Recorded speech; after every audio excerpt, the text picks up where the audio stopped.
Look at this. This guy right here.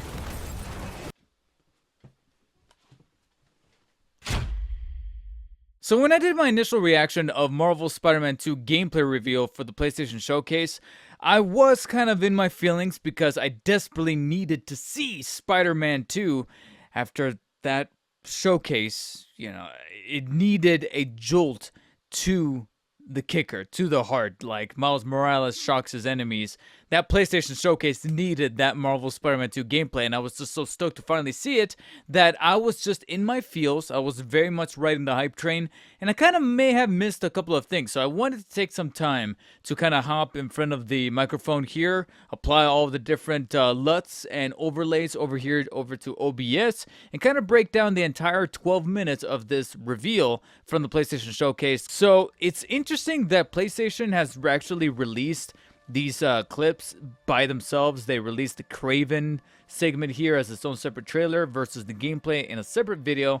But Marvel Entertainment is actually the MVPs to give us both. Now, I'll be honest, when I saw this artwork, because the reveal didn't have Insomniac Games at the beginning, I thought to myself that this was something different.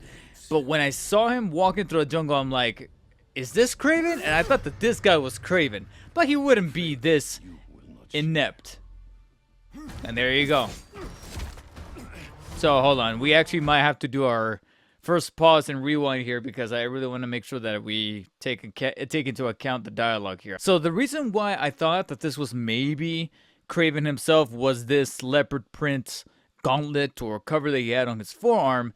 But like I said, considering how much he has to think about what he's tracking here via the blood that he's witnessing, it's like, yeah, pretty sure Kraven had it in the bag by this point. He doesn't need to you know, kind of look around and see what's up. So it's an interesting fake out, and yeah, just to show how much of a threat Kraven really is. But in terms of this design, as far as Kraven, he looks ideally like Kraven. He's got the vest. You can see a little bit of the line coming through here on the chest area. The man bun. Tell him that to his face. But the only thing that I will admit kind of takes me out just a little bit, and it's funny because it happens less with Kraven and more so with the guy that he killed. The guy that he killed is jacked. Abnormally jacked. Like, this looks great. But when we go back... Why is Drax showing up? But if we go back to the guy, especially when he's... Like, this guy right here. I don't know what it is, but there's something about his style. And I don't know why I'm losing audio here. But there's something so massive about him. Just so massive. He almost kind of reminds me of somewhere between a Gears of War character or... Wasn't there a game called Lost Odyssey or something like that? And it kind of had... There's some male characters in that game that had a very exaggerated, stylized look to them with the big-ass muscles, very disproportionate muscles. And I'm getting that vibe here from the art style that Insomniac is going for with some of their more primal characters here. But it's looking like it's mainly just going to be the henchman. Kraven looks a bit more balanced here with his look. But it could just be the vest. Maybe upon removing the vest, he'll look like that too. So I'm hoping that they don't go too crazy with that physique style, because it works for properties like Gears of War. I don't know about but then again, Insomniac Spidey is also the same property that gave us goddamn giant Alexi in the Rhino suit. So yeah, there's also that. Then we have this guy over here that's kind of looking like Aqualad, especially because he's got the orange vest right there. But then here we have him pulling out. So this screen is very... Oh, I missed this. Guys. I missed this in my first run with this trailer. I did not notice this. So we have this screen, and I did notice this when I didn't notice the screen in general when I was watching it with my girlfriend, where I was like, oh shit, this is what's really gonna trigger Kraven's desire to want to go down hunting in New York. That will then have him cross paths with the Lizard, and why he's going at the Lizard, because out of all of them, it's funny because out of all of them, even more so than Spidey, even more so than Miles, Lizard is the one that's the most appealing to him. However, what I did not notice is that, of course, it shows Black Cat at the beginning. I didn't notice her. Prowler. tombstone. But right here, let's actually rewind just a smidge here so we can get a better look. Wraith. Wraith. She is, in fact, from the comics. Furthermore, we have already met Wraith. We have technically already have met Wraith.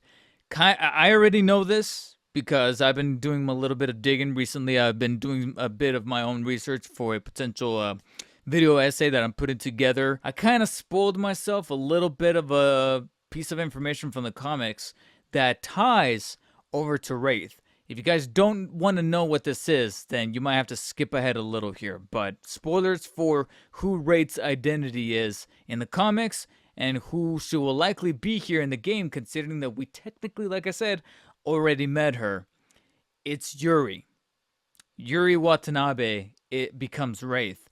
And the hairstyle and her physique, the way this is looking right here, it's kind of looking like her. It really is looking like her. So that'll be pretty interesting, especially since if you've played the DLC in combination with Miles Morales, you know that Yuri was, if I'm not mistaken, I'm going to have to replay the DLC as well as Miles Morales, especially if I want to do a video essay on Miles Morales as well as a DLC. But if I remember correctly, we did not leave on the best of terms with Yuri. Like, something was going down with Yuri where she's done playing things by the book. She was playing things by the book so much that she was like, you know what, I'm done. And I remember like one of her last beats as far as the story was that she was going to do things outside of the law. And it looks like her Wraith persona is going to be a conduit for just that. So let's go ahead and let this play a little bit here. So then we get, of course, our two Spider-Man Miles. But wait, whoa. So we did see the lizard a little bit there towards the end, but there were some other profiles that popped up. So those are the only ones that we get in Manhattan. Oh, okay, so we get the lizard. And then if you look closely, the raft has multiple profiles coming up for Max, Electro, Doc Ock, Rhino. There's Taskmaster. There's Shocker. Okay. All right. So the main takeaway one is the lizard, obviously, because he's going to be a main bad guy here for the sequel. But Wraith, it's funny, out of all of them, Wraith is the one that I'm looking at and going, yo, that could be kind of gnarly, especially since she was helping us this whole entire time. So now she's going to have to do things a little bit differently. Light the fires. Yes, please. Great hunt begins. So I'm hoping that there's going to be a good way to make him a compelling villain where the reason why he's hunting for an equal, it will single out someone that he can maybe turn into an heir. Someone that's probably going to take over. So then we fast forward 6 months. Sighted in Queens. Closing in now. And this is one of his own little drones. Now, Kraven's got money. It's pretty clear. But then we get our first major, or first other reveal, I would say, that we are going to Queens. And actually, I did kind of pick this apart a little bit during my initial reaction. We're finally going to Queens, which is going to be pretty interesting because this is going to be the first time we're going to be able to visit, at the very least, one of the boroughs, which are going to be Queens. I hope that we can go to Brooklyn, since Miles is from Brooklyn. It only makes sense that we can also go to there, considering that this wouldn't be fair. I don't, and as I mentioned in that reaction, I don't expect to be able to go to every single borough. I think that'll be just a little bit impractical and a little bit forced if we're just going to every single borough just for the sake of it. But it's good to see that the game is actually branching out beyond just the Manhattan Island that we were dealing with in the first game. And being that we're going to Queens, this also beckons, did Peter go back to May's original house? And is this where he has Dr. Kirk Connors, aka the Lizard, buried down within? Nevertheless, Kraven's men have arrived via their... And then we get our next big reveal. Peter has the symbiote. Now, I do want to shed a little bit of information, or a little bit of an opinion on the symbiote suit. And I guess I'll go ahead and mute it while I let a little bit of the gameplay kind of run right here. I'm a little indifferent on the suit. I like the black tendrils. I like the black webs. It's giving me prototype vibes in the best way possible. I do like the cleaner interface of just white with a little bit of black, very straightforward, nothing too poppy. But I also do like that it's still retaining a bit of a personality via the modules for L1 and R1 on the bottom sides of the screen. So that is sick. And like I said, it's very kinetic, but the big thing about the symbiote suit is that it's very much about aggression. And you can see that he's dealing greatly in aggression. The way he's yanking, the way he's punching, the way he's just shoving and imposing himself on the enemies. And then of course it's all punctuated by this move right here, up against. I mean, it warranted a visceral reaction from me and the girlfriend. We were watching it, our initial reaction, we were just like, oh shit, he's doing that. Now the only thing like I said, two things really that I'm picking apart and going, I would have to wait and see a little bit more, is the actual look of the suit. Which is funny because the look of the suit by itself on paper doesn't look too bad. The suit itself does not look bad. It looks like the symbiote suit. It looks like Spidey having the symbiote suit. So, blah, blah, right there. Very quintessential symbiote suit. But to bring things full circle, that's the problem. For me, specifically, out of preference. It's not an objective thing. It's just a matter of opinion or of preference. And my preference is that I was hoping that they would do something with the symbiote suit the same way they altered the original classic Spidey suit. He starts the game with the classic suit, the original game, but then of course he needs modifications, thus bringing the white symbol, the much more tracksuit looking aesthetics to a little bit of the, the white knuckles and the emblems and the gauntlets on his forearms and the boots and things like that. All those little things I warmed up to, and now frankly, I'm gonna go on record and say right now, the PlayStation 4 suit is one of my favorite Spidey suits in a really long time. Like top 5 out of all of them. All of them.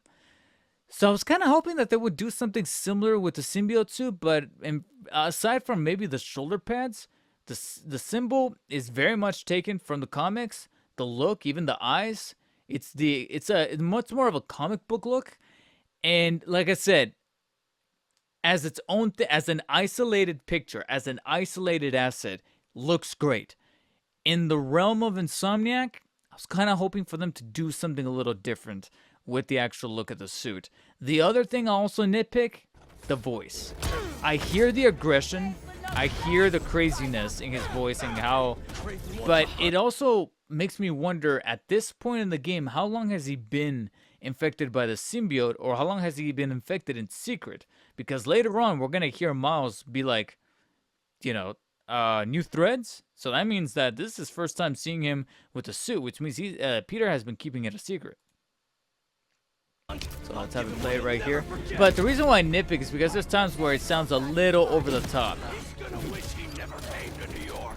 Right there. He's never wished he came to New York. Like, there's something about that line where I'm like, yeah, I get it. It's altering his personality, but we need context as far as how long he's had the suit. Yo, it's 8:36 a.m. It's the morning. Lizards across the river. I'm not gonna make it in time. And here comes one of the things I was full on expecting out of the sequel, being able to switch between Peter and Miles. That was a given. And that's the thing, is like when people were heard from Insomniac saying that it was going to be a single player experience versus co-op, and the concept of co-op was shut down practically by Insomniac, a lot of people were disappointed thinking that you were just going to play as Spider-Man. Have you not heard of a game called GTA 5? You can play as 3 people, 3 dudes in that game, but it's technically a single player campaign. You can just switch through all 3 of them. Now the next question from me is going to be, can you switch at will? I'm finding it very difficult that you won't be able to switch on the fly when you're in between missions. Here, within the context of the mission, the little prompt at the bottom says press square to switch on over to Miles. But I'm hoping that when you're actually inside of the sandbox of New York, you are going to be able to swap on the fly via pressing the touchpad in the middle or something to be able to switch between Miles and Peter, provided that they are available depending on what's happening inside of the story. But yeah, it's cool to see that. I also like the change, like I said, in the interface of the thing. Miles can slingshot, something that I was hoping for. Guess we'll chat later. Yeah, you hear the now. Okay, see, I was nitpicking. Hold on, there's still more to talk about here. I was nitpicking the he wished he never came to New York. I was gonna say it reminds me, and people have already been sharing this. It reminds me an awful lot of the meme from the animated series. Shocker! You can't escape me! I'll chase you to the ends of the earth! I love that moment. It's so over the top and goddamn cheesy. But this segment, that segment right there with that voice line kind of reminds me a little bit of it. My favorite example in this gameplay slice of that aggression is actually this exchange here with him and Miles. Hear this. Oh, if you can hear it. Guess what? Hold on. The Harlem Fish Market. Blizzard. I'm on it. Sounds like Craven's checking off his. We don't have much time. Move. We don't have touch. Move. Guess Cuts we'll him chat off. later? Cold. Like that to me, I'm like, all right, yeah, that is freaky. So Miles is getting the wings. The lizard's loose And at like the I fish mentioned in market. my reaction, I'm not a huge fan of Spidey having the webbed wings. From a design stance, I personally don't like that. I honestly just don't like the look of Spidey having swings. But within the context of a game, I would say I'll probably like that quite a bit in terms of traversal, dynamic aerodynamics, being able to just, have fun, chaining my swings with the gliding. Oh yeah, 100%. Now, something that I did overlook was this exchange that he has with Genki through the comms. Because if it wasn't for me replaying the segment already a couple times and finally confirming what I heard, I gotta be honest, up until this point, I thought it was possible that they spoiled that Genki got killed off. Or that he transferred his consciousness to that drone. But this exchange between him and Genki confirmed that that's not the case. He's very much alive, and he's simply just controlling the drone in some other kind of remote area. It's this exchange right here, if you could hear it. Genki, the lizard's loose at the fish market. Must be sushi night. You still got that hunter drone you hijacked? Been really tough hiding it from my mom, but yeah.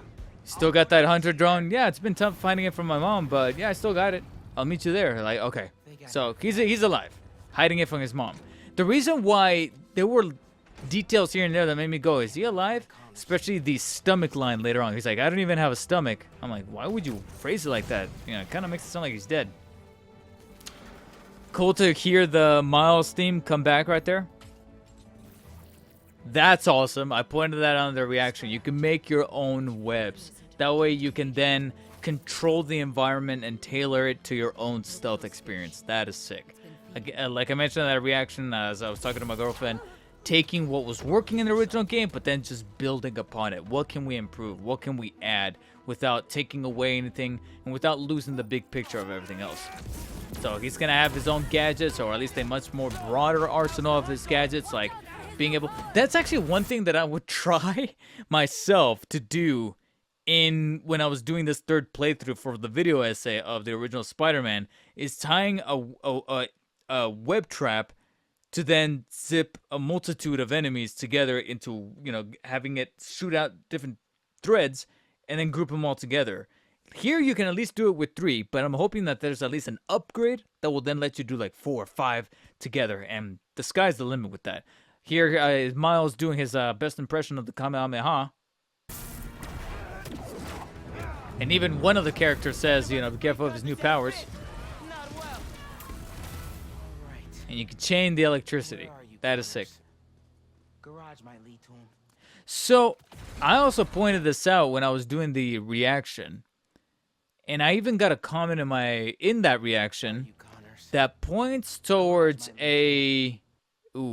that points to a much darker tone. I don't think I remember somebody was mentioning that they wanted an M rating for Spider-Man 2. Really? Come on. Venom by himself? Lethal Protector? With Carnage? Perhaps understandable. Wolverine, when that comes out from Insomniac? Absolutely. Spider-Man 2? No. But that's not to say that they aren't going to at least thread the needle a little bit with the teen rating in Spider-Man 2, the same way that most recently Guardians of the Galaxy Volume 3 has done with that PG-13 rating, where it was kind of pushing it. And there was moments where I was like, God damn, this is getting kind of dark. Are you guys really allowed to say that or show that in PG-13? But they did, and they got away with it. I feel like Spider-Man 2 is going to be able to do that a little bit with the teen rating, because there's a quiet... In this image alone, I feel like I'm seeing more blood than I even did in the first game. I don't know if it's just me, but look at the blood trails that are on the ground and then the hole that the lizard left behind. Sadly, replaying this section right here in video format in a much less compressed manner, 1080p from Marvel Entertainment. I wish I could play the 4K version, but the 4K version is the one that didn't have the Craven section, so I just wanted everything together. But even at 1080p, don't know how I feel. Let me see if it plays. How the blood is popping in as he gets closer to it. That's it's a little alarming, but could be easily patched through as we get closer to release time. Tore through this place. He's out of control. So right here, we just have our usual press forward, crouch, navigate, usual navigation that we had from the first game, and the zip linings to make sure that you're walking on the right tubings. Ray tracing taking full effect in this environment. This is just going to be the ray tracing system's dream, making sure that all the lights are coming through with the pipes and everything. A very heavy emphasis on shadow.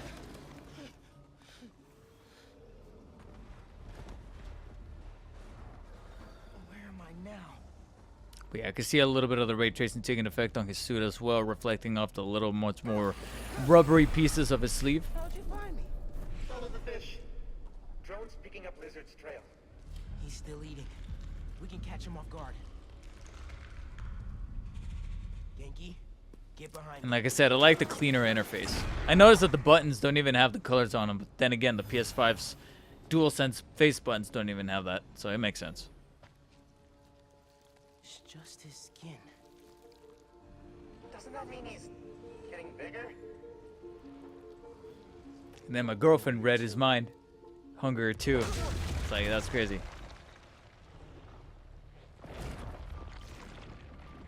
In the shadows. A web of shadows, if you will. New threats? Yeah, see?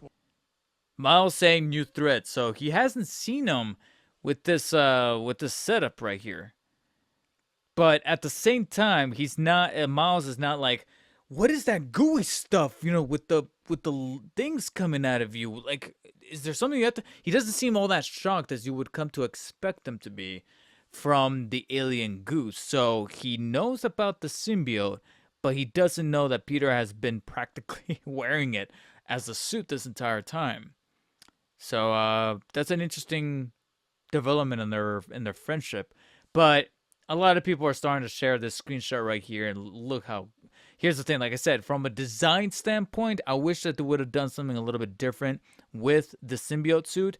From a technical standpoint, again, that ray tracing coming in full effect. I'm loving the ambient look that the symbiote is giving off here within the lighting. It's beautiful, Yeah. especially with Genki laying it up. Hey, Mr. Parker. Mr. And also now Genki knows. Spider-Man. Genki eventually will find out. That wasn't me. Me neither. I don't even have a stomach, so... Yeah, see, it was that line. It was that line. I don't even have a stomach, where I was like, is Genki dead? I don't know what it was, but there was something about it that was just like, is Genki potentially dead and his conscience was in the drone? But nah, that, like I said, going back to that line about him, you know, having to hide the drone from his mom was just like, all right, yeah. Stop. Now I'm going a little bit too far with the theories. And then I've heard some people already make comparisons to something off of Uncharted or something like that with this segment right here. And you could make the argument, especially with the cinematography, the way that the sun is set this way. But still, if it's technically sound with the water, I would say it would be a very fun showcase of an action scene. Now, there is a very important line of dialogue here I really want to call back on. Can't lose Connors. Harry's dying, and he's the only one who can help. So this creates intrigue but also concern. Because the intrigue is that, obviously, spoilers for the first game, Peter finds out that Harry was never away on a trip to Europe. He was sick. He was sick, however, sick with what specifically? I mean, there is a note that you can find inside of the penthouse that then describes the sickness by name. But in terms of the treatment that he was going through, he doesn't know firsthand exactly about the green tank and the symbiote that's attached to him. But it looks like eventually he'll figure that out. Some people have already started to throw out that maybe he finds out about Harry, the symbiote comes off of Harry onto him, and eventually it's going to go back to Harry, thus giving us our proper Venom, or maybe it'll come into contact with Eddie, even though we haven't had our introduction to Eddie. Should there be one maybe later on? Who knows? We'll see. But this line is very interesting, saying that he knows about Harry, that he is dying, and Connors apparently has a cure, at least the human side of Dr. Connors, has a cure for whatever is ailing Harry and is killing him. And so thus putting a very heavy importance on Connors' role for Peter. The concern that I have is that things are just going to get a little bit too convoluted the way that they started to become. And this is a point of critique that I'm going to bring up in my essay when I tackle my essay for the 5 years later of Marvel Spider-Man from 2018, that it did start to get a little crowded in the third act of the game when you bring in the Sinister Six, and how at one point Mr. Negative is your main bad guy, but then now Otto Octavius is your main bad guy, and Mr. Negative kind of gets pushed off as a secondary villain. But then you have the Sinister Six that you have to stop, and then sandwiched in there's Norman Osborn, and you do have Shocker jumping all over the place, and that's not including some of the side characters that you're dealing with, like Black Cat's tripods all over the place, or Taskmaster giving you his assignments via those missions, those side quests, and then of course the Tombstone side quest. So I just don't want a repeat of having too many things just kind of, I understand, there's a pun buried in here, but I just don't want a giant web of everything just kind of encroaching on itself in a way that it's a little bit more digestible in the video game, because it's not a 2 or 2.5 hour movie, so it's able to breathe a little easier, but it's still not completely it's not completely expunged from a complaint or a criticism of having just too many characters, perhaps too many villains. And so to have Connors also be correlated with Harry in some capacity, it's like, all right, let's not get carried away here with the sequelitis, because we saw what happened with Spider-Man 3. But yeah, we then get our set piece right here. Really, really exciting. Keep it tight, man. Watch out for those drones. Don't worry. They think I'm a friendly. Yeah, and this is reminding me an awful lot of the chase sequences from the first game, except just amplified a little bit more. There's nothing that a dev can't use more to flex the power of the console they're developing for, as well as their own engine, than having it take place on water. And you can see that here.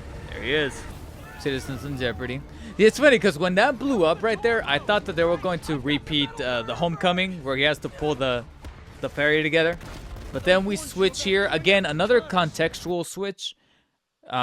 So it's just gonna happen. It's gonna happen at certain points in the game where it's gonna be baked into the cutscenes. But I'm really hoping that they give us the sense of freedom of being able to switch between Peter and Miles whenever we're roaming the open world.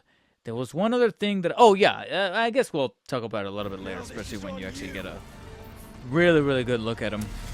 But yeah, you get a little bit more dodging. Interesting that when he dodges, or his spider symbol gets toggled, his spider sense gets toggled, it's red.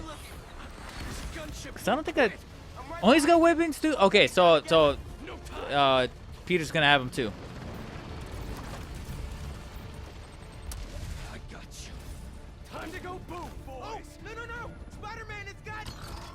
His aggression is clouding his judgment. Okay, here we go. And this is where the lizard comes in. And so, cool that he triggered, that makes sense for the character, for him to trigger his invisibility. But a lot of people are divisive on Lizard's look. I don't mind it, but I definitely see the argument that he looks a little too dinosaur-like. Some would argue a little too Killer Croc-like, and I can definitely see that, especially with the spikes. Maybe if they just didn't do the spikes, he would feel more like the lizard than he would Killer Croc. And then, yeah, like I said, you have another segment right here where you're dodging. Very reminiscent of the Killer Croc mission from Arkham Asylum, where you have to walk in the end there. He is right there. And once again, the quick time events making a return. Wasn't expecting anything differently, but like I also touched upon a little bit in my essay when I first recorded. And he still got his fish. He still got his fish. What are you guys doing? Trying to take out that gunship. Can't get close enough. But I can. An awful lot of collateral damage. Bro, that's it. Pete, alley-oop on 3. But as far as those quick time events like that, L2 and R2, if you can just at least raise the tension of like, oh man, I could screw this up at any moment, then that could work. Yeah, and it's funny because if I had kept up with my Genki is dead theory, then that means that they just killed off Genki by throwing him up against that thing right there. But obviously they wouldn't just ruin that. Alright, I was mentioning this in the reaction. This guy is running for his goddamn life. Look at the way he's running. He is hauling ass. Look at this. This guy right here. Jesus. And who wouldn't? You know, who wouldn't blame him when he's doing that? Now, here's the thing. His running is one thing to make fun of. It's another thing to make fun of the way that Spidey handles him. Play it again. Bush just throws him on the floor. Yeah. Peter, this version of Peter Spidey is like, ain't nobody got time for that. Look, here. It just goes right back to it. Doesn't even check to see if he's alright. It's hilarious. And frankly, I missed that in my initial reaction. I wish I could have watched that. And even Miles was like, what the hell? It's good, Pete. I saved the tracker. Let's go, man, before he gets too far. No. He's mine. You sure? He's got big teeth. So do I. He's not normally like that, right? No. No. He's never like that. But he's not too far gone. Notice he said he's mine. He didn't say ours. If he had said ours, or if he's he belongs to us or something like that, then that's cause for concern, because it's like, why is he referring to us himself in plural? And that closes the gameplay.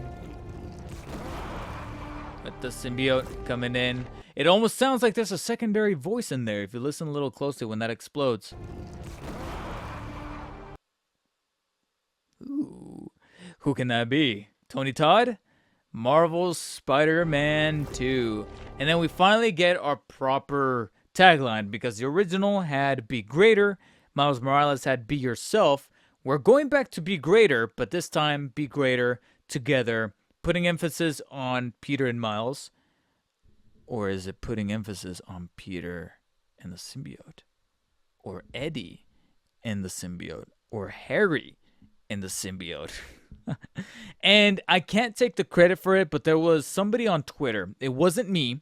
It was not me. Somebody on Twitter said that if you take into consideration what they do with the word together here, should be foreshadowment of what could be coming in the future.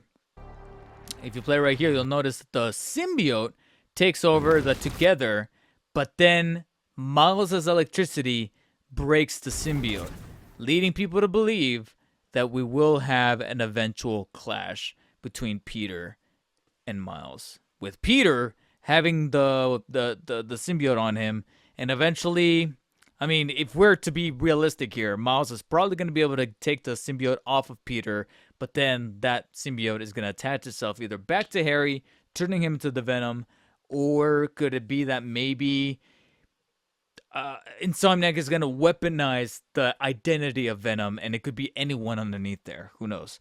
We'll find out in the fall of 2023. As I mentioned in the initial review, I'm just going to be completely honest. I am disappointed that we didn't get a firm release date, because it's not so much that I demand a release date, but the analyst in me is taking a look at these two words, fall 2023, and just looking at the language, from an industry analyst kind of perspective, that if I was a video game developer or even a publisher in the eyes of Sony, I would say that fall 2023 more so speaks of, hey, we're on track for this window and we're making good strides, but this is, like I said, verbal language, optics that speak to me, or at least convey the message to me, that there's a tiny little window, or like a possibility. It's not very likely, but a slight possibility that it could get delayed. Or if it is an internal delay, they can internally delay it. But for all of us out here, we're still considering at fall. So maybe they're planning September, like the original game's release, September. But should they need an extra month of polish? Unlike companies like that have recently been doing it, like Jedi Survivor, which I have down here, which was initially coming out March 17th, got pushed to April 28th, only about a month and a half. They can do that, but still be within their rights of saying fall 2023, and now we're looking at an October release date. Or hell, maybe as late as the fiscal quarter to make sure they make that holiday money, November 2023. Technically still falls under the fall 2023 banner, and therefore their ass is pretty much covered without getting in trouble with the community and with people who are expecting to play the game. So at least we can say that there's a very good chance that by the end of this year, we will play this game. When exactly, we shall see. I'm just hoping that I don't miss out my opportunity to pre-order the collector's edition, because trust me, this is going to be a collector's edition cop. It's just a matter of when, and seeing exactly if we're going to get a bit more of a solid slice of gameplay, maybe on its own dedicated state of play. We shall see. But that's pretty much everything that we can chew on from this gameplay reveal during the PlayStation Showcase. Now, since we were able to break it all down, I want to hear you guys in the comment section. What are your guys' theories as far as what they're going to be able to do in Marvel Spider-Man 2? From the story, from the gameplay, from the boss fights, from the stuff that you can maybe do around the city as far as side content, like I touched upon earlier, the inclusion of Wraith and maybe some other characters that are coming in from Miles Morales via that little map, as well as just hearing Peter talk the way that he does using the symbiote suit's abilities that kind of remind me a bit of Prototype, all these things to really unpack out of this gameplay slice. I want to hear it from you guys now, so that maybe we can start a dialogue in the comment section. If you guys enjoyed this deep dive, make sure to hit the thumbs up button to let me know. And then as more stuff for Marvel Spider-Man 2 breaks, I will try to do more of these deep dives so that we can really get into the nitty-gritty for a sequel that I am just, anticipating to no end. And you can best believe I'm going to be covering it in full spades on this channel when it releases. I'm hoping to get a brand new PC so I can stream and capture at the same time for the channel, as well as create my own essay on it, firm review, all that jazz. So appreciate you guys for watching. Take care, and as always, stay humble.